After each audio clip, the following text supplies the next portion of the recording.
Your time has come at last, dear reader. While we began this tale long ago, we hope it is yours to finish. But this story is not yours alone. No, it is tied to another. And the journey you take together could change the fate of both our worlds. Shall we begin?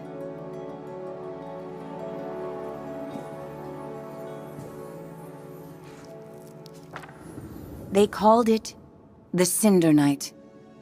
What came from those dark, starless skies would change the world of Moss forever. The peace that had settled across the land was broken by an unconquerable nightmare. And that night, the animals nearly met their end.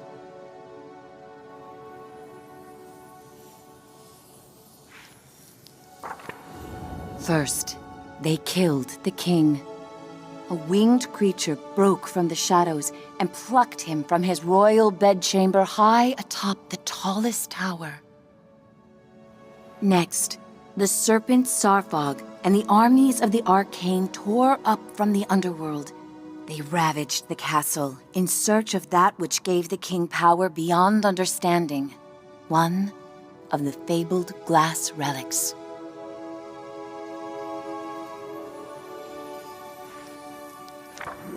The King's Guard fought bravely, but the castle soon pulsed with the arcane's evil. Every room was gutted, every statue, tapestry, and adornment hexed. But the glass was never found.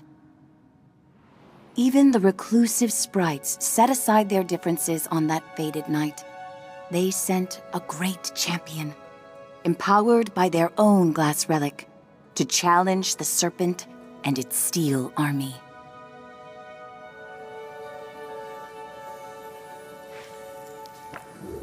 Meanwhile, Sir Argus, commander of the King's Guard, led the survivors west through a temple long abandoned by their ancestors and far away from their newly risen enemies. It was an arduous escape. Finally, after passage beneath the impassable mire, they found refuge in a clearing hidden safely in the trees.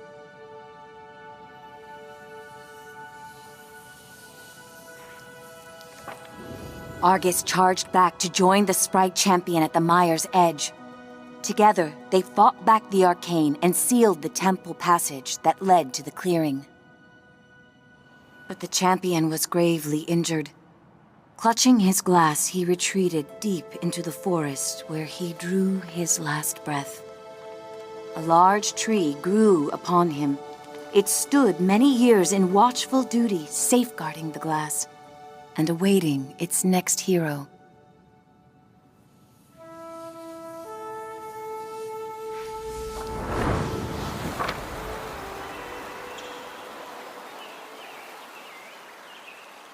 That hero, albeit an unlikely one, did arrive at a time she'd be needed most.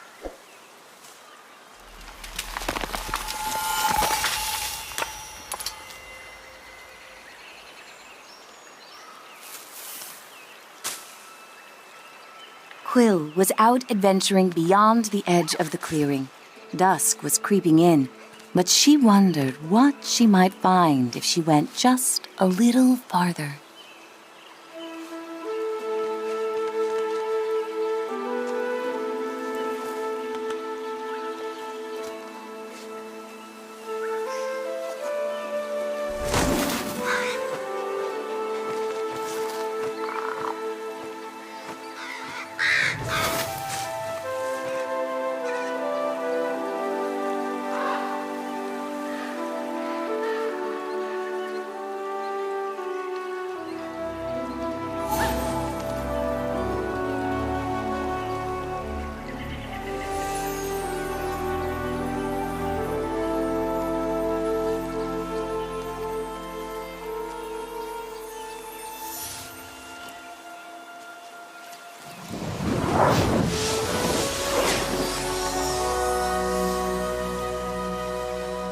She was not exactly sure what she roused, But she felt no danger from the beings silently peering down at her.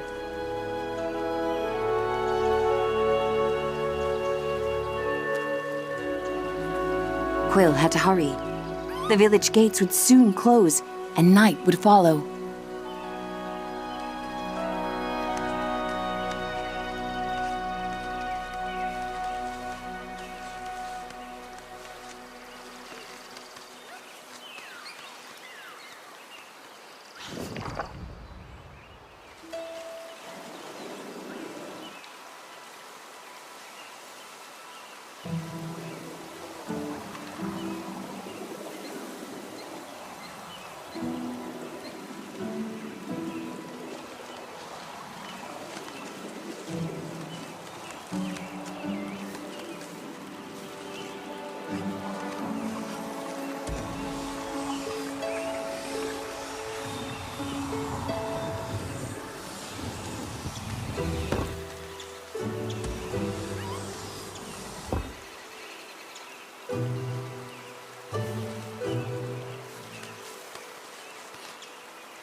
Night, her uncle often warned, was when danger was most present.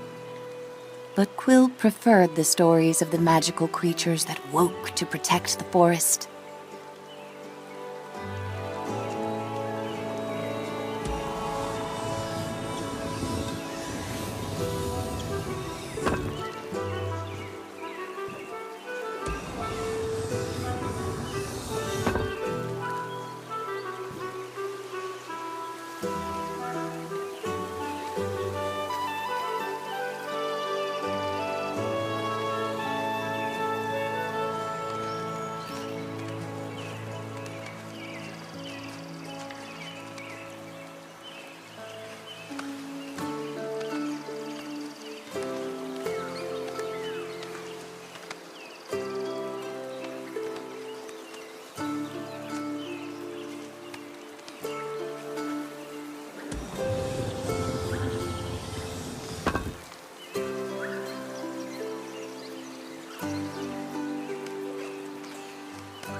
Thanks to her new friend, Quill had saved priceless grains from the hourglass.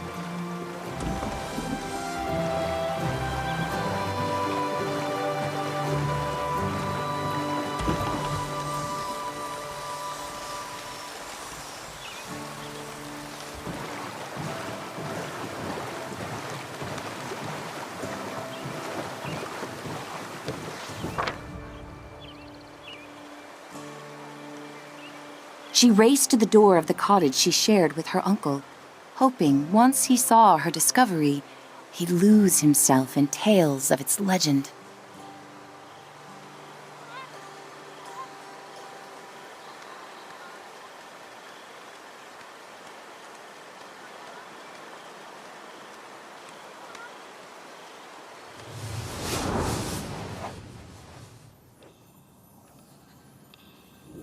Uncle Argus was watching the evening light dim when Quill burst through the front door of their cottage. Uncle! Uncle, there's something you have to see! Out past the bell again, He scolded. Quill, I've told you countless times. I know, Quill replied, crestfallen. I didn't mean to worry you, but I found something strange and magical.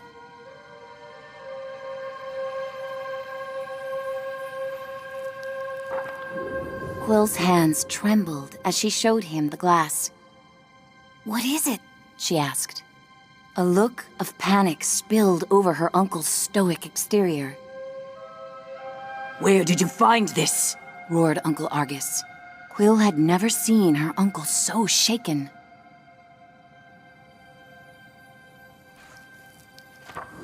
Just west of the clearing, she explained.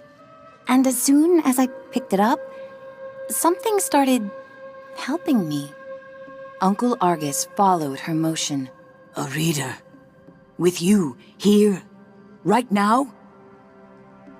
Quill, what you found is very powerful and very dangerous, He said with great concern. If I could take this burden from you, I would. But this reader has chosen.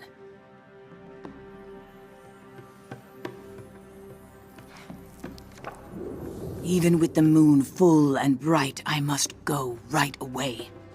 Quill pressed. Where are you going? I can help. We can help. No, he snapped. They'll find you and tear you apart. I have to go alone. It is for your own safety and for everyone here in the clearing. His long, heartfelt hug told her he was heading for danger.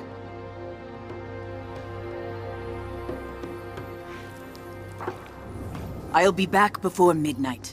Until I return, I need your word you will not leave the clearing with that glass. Promise me, Quill. I promise, she said reluctantly, wondering where her uncle was going so deep into the night.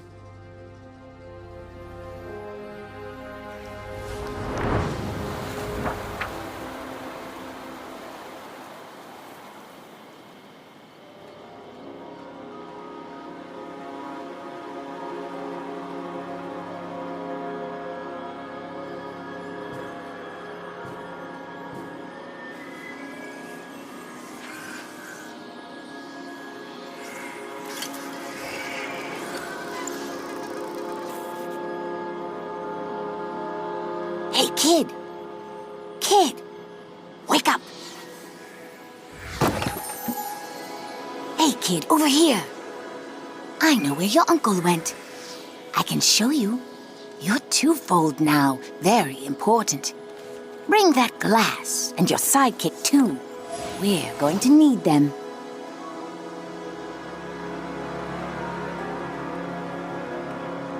Quill called out, "Hey!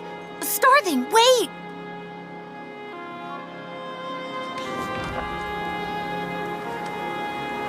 Quill had never met a Starthing. In campfire stories, they often meddled in the lives of mortals. And when they appeared, mischief followed.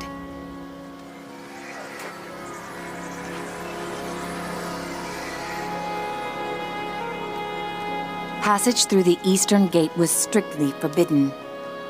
But despite her promise, Quill knew in her heart that Uncle Argus needed her.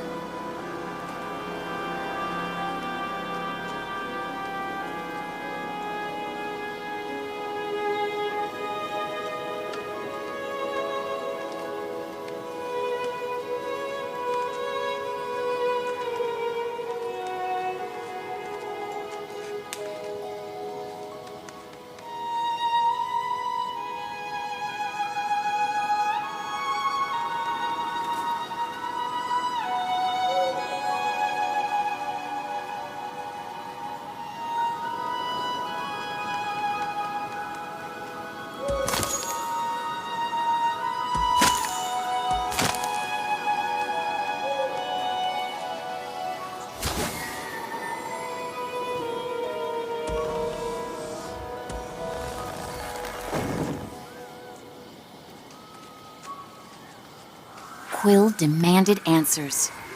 Starthing, you can't just barge in here with your riddles. Where is he? What do you know?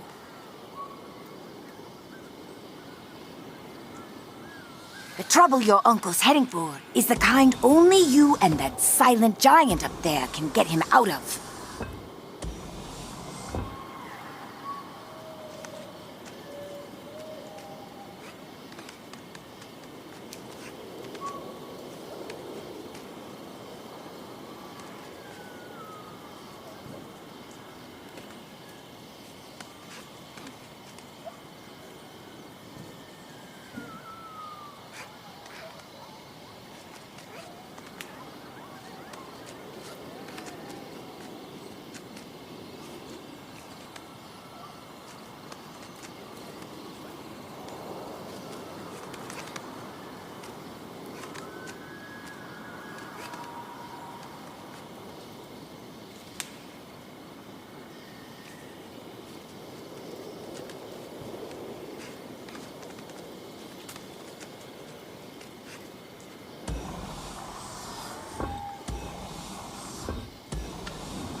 This way, kid, urged the starving. And don't forget to tuck your ears in.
Just on the other side is the mire, the starling assured her.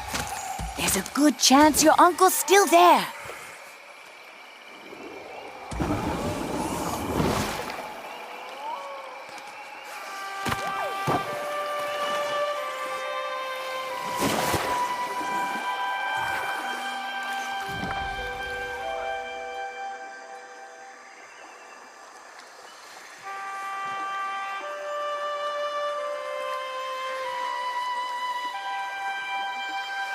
Did you hear that?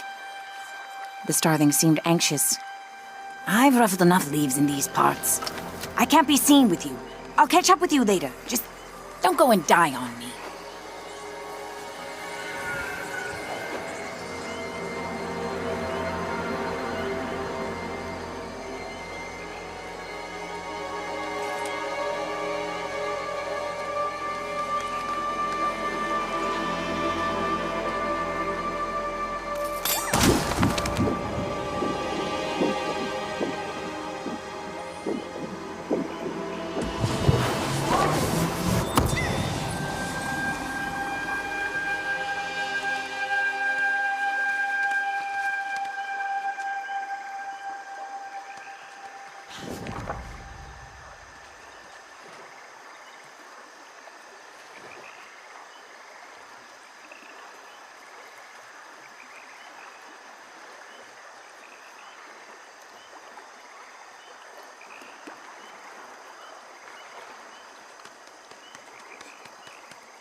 A whisper echoed through the trees. Fought like someone who has stolen our champion's power.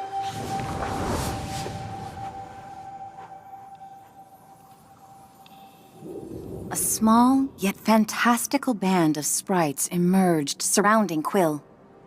I'm Veda, root seer of the mire, and you have crossed into our domain.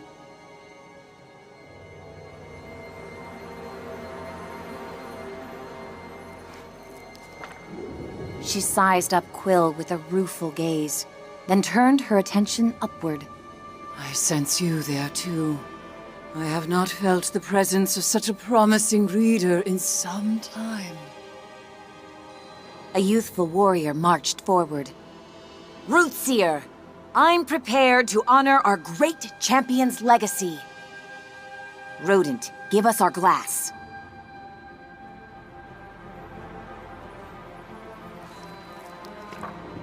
Quill stepped closer. Where is my uncle? If you've hurt him... Silence! Veda thundered back. It was Argus who summoned us here, and now I see why. Young one, I'm afraid the trees hum of attack. Your uncle's been taken to the castle of your ancestors. Quill's knees buckled as Veda continued. Argus put himself at great risk calling for us.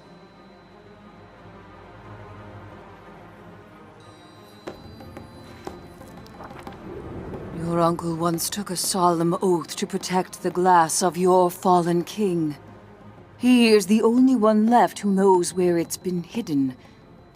The arcane have long sought to wrest that knowledge from him.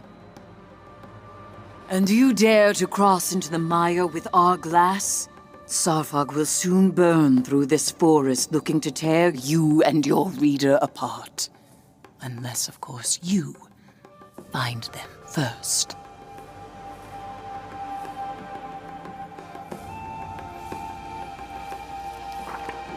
Take these. Weapons made for the mighty champion who died so that your people could live. Quill felt its otherworldly power course through her. Find your uncle twofold, before the serpent and its masters break him. The warrior fumed. Our glass with her? Rootseer!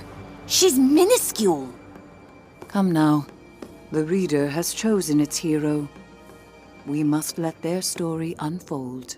Veda replied with the frost of finality, and vanished into the shadows of the mire.